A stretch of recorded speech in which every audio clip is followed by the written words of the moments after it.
నమస్తే, welcome to BCN news. నేను విజయలక్ష్మి. ముందుగా ముఖ్యాంశాలు.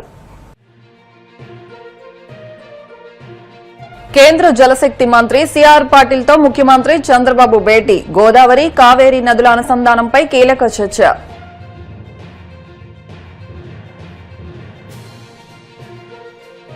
మంగళగిరి, తాడేపల్లి మండలాల్లో పేదలకు శాశ్వత ఇళ్ల పట్టాల పంపిణీ. ప్రజలిచ్చిన భారీ మెజార్టీతోనే అభివృద్ది పనులు వేగవంతం చేశానన్న మంత్రి లోకేష్. పొగాకు రైతుల సమస్యలపై పోరాడుతున్నామన్న జగన్. 10 రోజుల్లో ఉమ్మడి పశ్చిమ గోదావరి జిల్లాలో పర్యటించి పొగాకు రైతులను కలుసుకోనున్నట్లు ప్రకటన. మాజీ మంత్రి సీదిరి అప్పలరాజు అరెస్టు రాజకీయ కక్ష సాధింపే అన్న ధర్మన. ప్రతిపక్ష నేతలను లక్ష్యంగా చేసుకుని చట్టాన్ని దుర్వినియోగం చేస్తున్నారని ధ్వజం. ముఖ్యమంత్రి చంద్రబాబు ఢిల్లీలో పలువురు కేంద్ర మంత్రులతో వరుస సమావేశాలు నిర్వహించారు. ఇందులో భాగంగా కేంద్ర జలశక్తి మంత్రి సిఆర్ పాటిల్ తో భేటీ అయ్యారు. గోదావరి, కావేరీ నదుల అనుసంధానంపై కీలక చర్చలు జరిగినట్లు తెలుస్తోంది. గోదావరి, కావేరీ అనుసంధానంపై భాగస్వామ్య రాష్ట్రాల సీఎంలతో సమావేశం ఏర్పాటు చేయాలని కేంద్ర మంత్రికి సీఎం విజ్ఞప్తి చేశారు. శ్రీశైలం నుంచి కావేరీ అనుసంధానం కన్నా బనకచర్ల నుంచి కావేరీ అనుసంధానం మంచిదని కేంద్ర జలశక్తి శాఖ సూచించినట్లు తెలుస్తోంది. దేశ ప్రయోజనాలను దృష్టిలో పెట్టుకుని జలశక్తి శాఖ అన్ని రాష్ట్రాలు భాగస్వామ్య పక్షాలతో ప్రత్యేక సమావేశం ఏర్పాటు చేయాలని చంద్రబాబు కోరారు. సముద్రంలోకి నీరు పోవడం కంటే ఉపయోగంలోకి వస్తే బాగుంటుందని కేంద్ర జలశక్తి మంత్రికి సీఎం సూచించారు. అన్ని రాష్ట్రాలను ఒప్పిస్తే కేంద్ర ప్రతిపాదనతో తనకు అభ్యంతరం లేదని, అందుకోసం ప్రత్యేక సమావేశం ఏర్పాటు చేయాలని చంద్రబాబు కోరగా ఇందుకు కేంద్ర జలశక్తి శాఖ అంగీకరించినట్లు తెలుస్తోంది.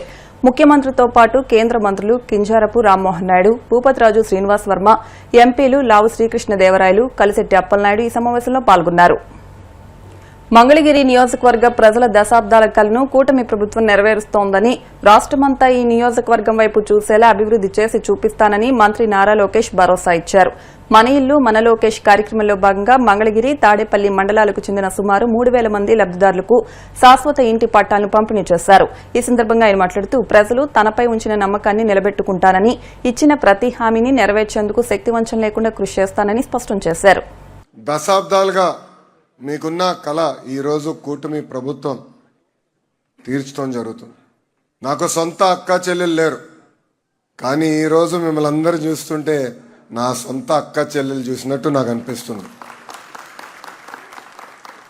అమ్మా, నేను మంగళగిరిలో పుట్టలేదు, మంగళగిరిలో పెరగలేదు, నాకు బంధుత్వం లేదు. 2019లో కరెక్ట్గా 23 రోజుల ముందల తెలుగుదేశం పార్టీ శాసనసభ అభ్యర్థిగా మీ ముందర నిలబడ్డా. మీ సమస్యలు నాకు అర్థం అవ్వలేదు, నేనేంటో మీకు తెలియలేదు. వేదిక మీద నాయకులు ఆనాడు నాకు చెప్పారు, ఇంటి పట్టాలు రెగ్యులరైజ్ చేస్తామని మీరు ఒక మాట ఇవ్వండి అని 2019లో చెప్పారు. కానీ వాళ్ళకి నేను ఒకటే చెప్పా, ఆ సమస్య ఏంటో నాకు తెలియదు, నాకు తెలియనప్పుడు నేను లేనిపోని హామీలు ఇవ్వకూడదు అని చెప్పా. 5,300 ఓట్లతో నేను ఓడిపోయా. ఓటమి అనేది ఎవరికైనా బాధ కలుగుతుంది. పిల్లలు కూడా ఎగ్జామ్లో మంచి మార్కులు రాకపోతే వాళ్ళు బాధ కలుగుతుంది. కానీ ఆ ఓటమి బాధ నాలో కసి పెంచింది తల్లి. 5 సంవత్సరాలు మీకు కష్టపడాలి, మీ సమస్య తెలుసుకోవాలి, మీ మనసు గెలుచుకోవాలి లక్ష్యంతో నా ప్రయాణం నేను ప్రారంభించే తల్లి. దయచేసి ఇక్కడ ఉన్న వాళ్ళందరూ ఒక్కసారి ఆలోచించండి. 5 సంవత్సరాలు అహర్నిశలు మీకోసం కష్టపడ్డానమ్మా. మీకు ఆరోగ్యం బాగాలేకపోతే ఎన్టీఆర్ సంజీవిని పేరుతో క్లినిక్లు ఏర్పాటు చేసి ఆ క్లినిక్ల ద్వారా ఉచితంగా మందులు అందజేశాం. నిరుపేద కుటుంబాలు సొంత కాల్పై నిలబడాలని తోపుడు బండ్లు కానివ్వండి, టిఫిన్ బండ్లు ఆనాడు మేము అందజేశాం.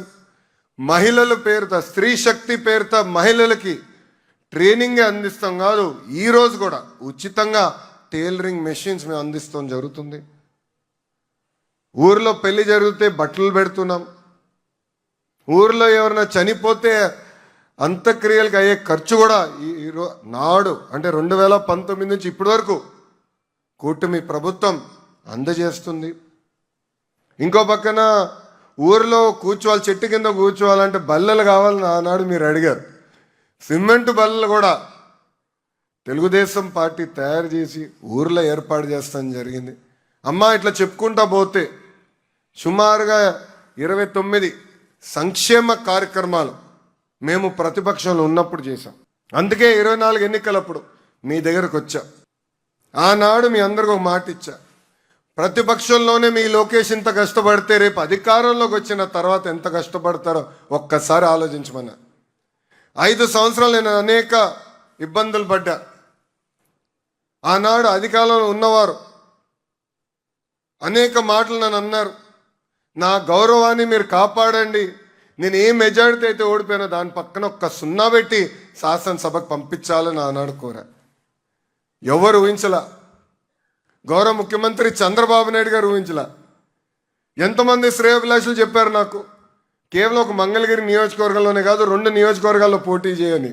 నేను అడిగా ఎందుకని. 1985 తర్వాత గెలవని నియోజకవర్గం అని. అప్పుడు వాళ్ళు ఒకటే చెప్పా, ప్రజల మనసు నేను గెలిచాను అనుకుంటున్నాను, తప్పనిసరిగా ఏకైక నియోజకవర్గం మంగళగిరిలోనే పోటీ చేస్తానని చెప్పాను. రాష్ట్రంలో ప్రభుత్వ తీరు వల్ల పొగాకు రైతులు తీవ్ర నష్టాల్లో ఉన్నారని, వారికి తాము అండగా తోడుగా నిలుస్తామని, వారి సమస్యలపై పోరాడతామని మాజీ ముఖ్యమంత్రి వైసీపీ అధ్యక్షుడు జగన్ వెల్లడించారు.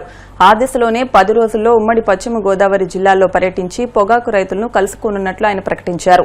నెల్లూరు, ప్రకాశం, ఏలూరు, తూర్పు గోదావరి జిల్లాలో పొగాకు సాగు చేస్తున్న రైతుల్లోని ముఖ్యులతో తాడేపల్లి పార్టీ కేంద్ర కార్యాలయంలో జగన్ భేటీ అయ్యారు. ఈ సందర్భంగా ఆయన మాట్లాడుతూ చంద్రబాబు పాలనలో అంతా దళారులదే రాజ్యమని, ఏ పంటకు గిట్టుబాటు ధర రావడం లేదని, చివరకు ఆక్వా రైతులది అదే పరిస్థితి అని గుర్తు చేశారు. వ్యాపారులంతా సిండికేట్ గా మారి యథేచ్ఛగా దోచుకుంటున్నారని ఆరోపించారు.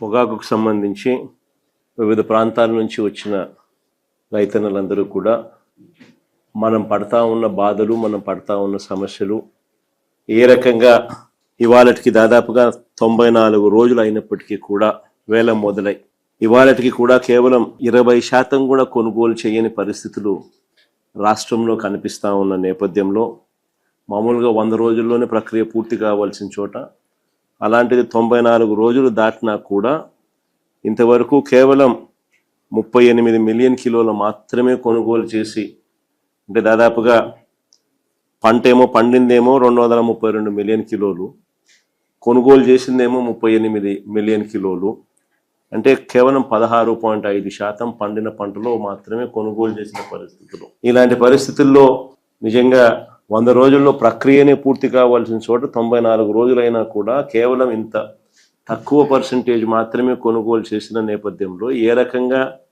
రైతు బతకగలుగుతాడు, ఇంకా ఎన్ని రోజులు ఇది ప్రక్రియ సాగుతుంది?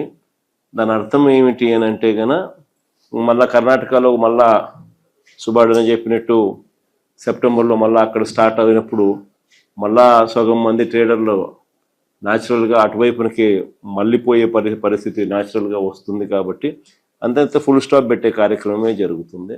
సో మన దగ్గర ఇంకా పంట కొనుగోలు చేసే కార్యక్రమం కూడా జరగని పరిస్థితి ఉంటుందన్న భయాందోళన మధ్య ఈరోజు మన గోడు వెలిపించుకుంటా ఉన్నాం. నిజంగా చంద్రబాబు నాయుడు గారు రివ్యూ మీటింగ్లు పెట్టి 200 ధర తగ్గకూడదు అని చెప్పి ఆయన చెప్తే, ఆయన చెప్పిన మరుసటి రోజే పొదిల్లో 179, టంగుటూరులో 184, కనిగిరిలో 184, కందుకూరులో 186, జంగారెడ్డిగూడెంలో 170, గోపాలపురంలో 170 ఈ రేట్లకు తగ్గిపోయి కొనుగోలు చేస్తూ ఉన్నారు అని అంటే సిండికేట్కి ఏ రకమైన బలం ఉంది అన్నదానికి నిదర్శనం ఇది. నిజంగా మొట్టమొదటిసారిగా అసలు టొబాకో బోర్డు ఎందుకు పెట్టినారు? టొబాకో బోర్డులో రైతులకు మంచి జరగాలి అనే ఉద్దేశంతో వ్యాపారులను ఒక ప్లాట్ఫామ్ ఎందుకు తీసుకొచ్చి ఆ ప్లాట్ఫామ్లో వివిధ రకాల వ్యాపారాలు పార్టిసిపేట్ చేస్తే, ఆ వ్యాపారులు పార్టిసిపేట్ చేసిన నేపథ్యంలో కాంపిటీషన్ క్రియేట్ అవుతుందని, తద్వారా రైతులకు మేలు జరుగుతుందనే ఉద్దేశంతో టొబాకో బోర్డు అనేది క్రియేషన్ అనేది జరిగింది. కానీ చంద్రబాబు నాయుడు గారి ప్రభుత్వ పుణ్యాన ఏ రకంగా పరిస్థితి మారిపోయిందని అంటే, చంద్రబాబు నాయుడు గారు అధికారంలోకి వస్తూనే ఈ సిండికేట్కి అందరికీ కూడా కొమ్ములు వస్తాయి. సిండికేట్ మొత్తం ఏకమయ్యి చంద్రబాబు నాయుడు చెప్పేది మాత్రం చెప్తా ఉంటాడు, మనం చేసేది మనం చేస్తూ ఉంటాం అనే ధైర్యము ఈ పంటే కాదు, ఆక్వా పంటకైనా అంతే, ఈ పంటకైనా అంతే, ఏ పంట అయినా అంతే, దళారీల వ్యవస్థనే నడుస్తూ ఉంది. వెంటనే ధరలు పతనమైపోయి చివరికి ఈ రకమైన దారుణమైన రేట్లకు పడిపోయిన పరిస్థితులు కనిపిస్తా ఉన్నాయి. చివరికి ఇంకా రైతులు ఇంకా ఏదో ఒక రేటు కొనుక్కోండియా నాయన, మేము మమ్మల్ని బతికించండి స్వామి అనే పరిస్థితిలోకి రైతులు తెగ అమ్ముకునే పరిస్థితిలోకి వ్యవసాయం అంతా కూడా దిగజారిపోతా ఉన్న పరిస్థితులే కనిపిస్తా ఉంది.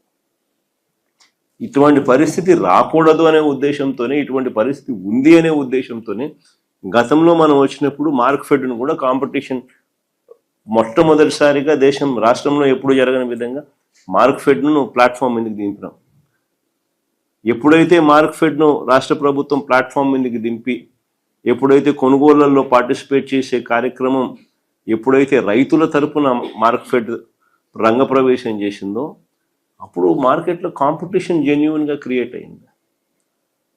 ఆ రోజుల్లో మార్కెట్లో మనం ఆ రకమైన కాంపిటీషన్ క్రియేట్ చేయగలిగినాం కాబట్టి సిండికేట్ను, కార్టెల్ను బ్రేక్ చేసినాం. సిండికేట్, కార్టెల్ ఎప్పుడైతే బ్రేక్ అయ్యిందో, గవర్నమెంట్ ఎప్పుడైతే సీరియస్గా తీసుకోవడం మొదలుపెట్టిందో, అప్పుడు భయం మొదలయ్యి రేట్లు పెరిగినాయి. సీదిరి అప్పలరాజు కుమారుడు రోడ్డు ప్రమాదానికి కారణమయ్యాడనే ఆరోపణలపై పోలీసులు పెద్ద ఎత్తున చర్యలు చేపట్టి మాజీ మంత్రి అప్పలరాజును అరెస్టు చేయడం రాజకీయ కక్ష సాధింపులో భాగమేనని మాజీ మంత్రి ధర్మన ప్రసాదరావు ఆరోపించారు. ఈ అరెస్టు ప్రజాస్వామ్య స్ఫూర్తికి విరుద్దంగా ఉందని అన్నారు. ఇది ప్రజాస్వామ్యంలో రాజకీయ వేధింపులకు నిదర్శనమని, చట్టాన్ని రాజకీయ కక్ష తీర్చుకునే సాధనంగా ఉపయోగించడం సరికాదని ధర్మన ప్రసాదరావు అన్నారు. ప్రభుత్వ విధానాల్లోని లోపాలు, అవినీతిని ఎవరూ ప్రశ్నించకూడదనే ఉద్దేశంతో ప్రతిపక్ష నాయకులను లక్ష్యంగా చేసుకుని అరెస్టులు చేస్తున్నారని దుయ్యబట్టారు. కొంతమంది పోలీస్ అధికారులు 100 మంది పోలీసులతో కలిసి ముట్టడించి అతన్ని తన హౌస్లో నిర్బంధించారు. ప్రస్తుతానికి డాక్టర్ సీదిరి అప్పలరాజు గారిని తన కుమారుడు మోటార్ సైకిల్ యాక్సిడెంట్ చేశాడని, ఆ నేరం పైన ఈరోజు అరెస్ట్ చేయడానికి పెద్ద ఎత్తున పోలీసులు ఏర్పాట్లు చేసి అరెస్ట్ చేశారన్నటువంటి సమాచారం ఉంది.